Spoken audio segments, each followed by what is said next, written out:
So let's continue. Here are all the current maps for Wingman. Like I said in my previous video, this is not meant to be serious, and it's only for fun, but I'll try my best to make this one a bit more serious. Rialto. If you like a map where you can get killed easily by someone who's never played CSGO, then this is for you. The map's layout gives everyone a chance to kill you from behind, and it also gives everyone a chance to call everyone cheaters. This map actually makes me nervous and feels like I'm gambling. Even on the roof, when you think you have good chances of surviving, this happens. Rialto gets the D. Next map, Inferno. Even though you can enter the site in 3 different ways, it's very CT-sided and boring if you play against a boring team using off angles to win. But it's not the worst Wingman experience, and because of that, I'll give it a C. Next map, Lake. This is one of those maps where rounds can be either super long or finish in just a couple seconds. That's because it's big and open and people forget about the bomb. Wait, what?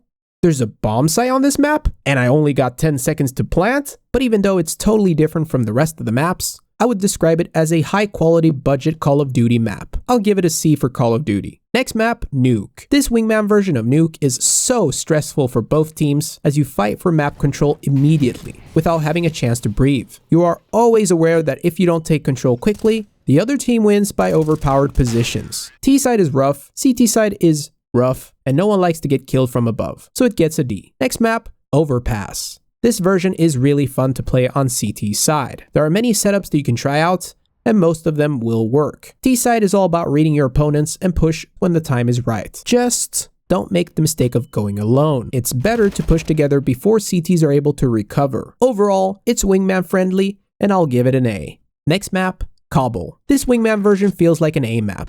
If you want to play this map, you need to have good aim and confidence. 2 things that are very hard to get on matchmaking servers. The map itself plays out quite simple. It feels like it can favor both sides anytime, but it's very random. I like the change they made to drop being able to get up yourself without having to boost a friend, which is a nice and convenient change for Wingman. It spices things up a bit. Cobble for me gets a B. Next map, Dust.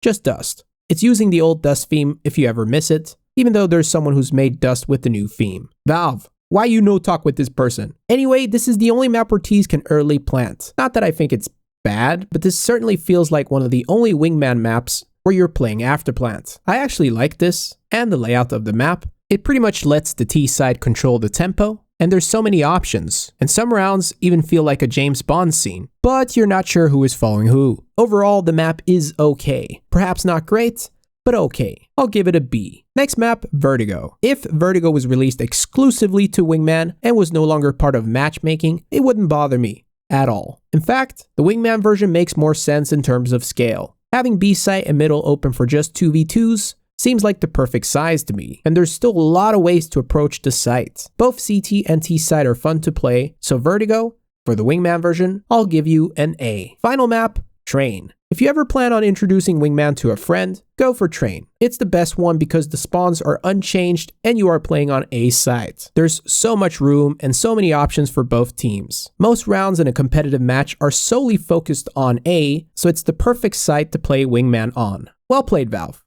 This is great. But B-side still sucks. I'll give Wingman Train an S. Like I said before, this is not meant to be taken serious, we're just having fun here. I also read that some of you were interested in the Banana Gaming mousepad, so I'm going to give away 5 for this video. You can find the link below. Support my content by liking, subscribe if you want more, and I'll see you guys soon. Stay awesome, and go bananas.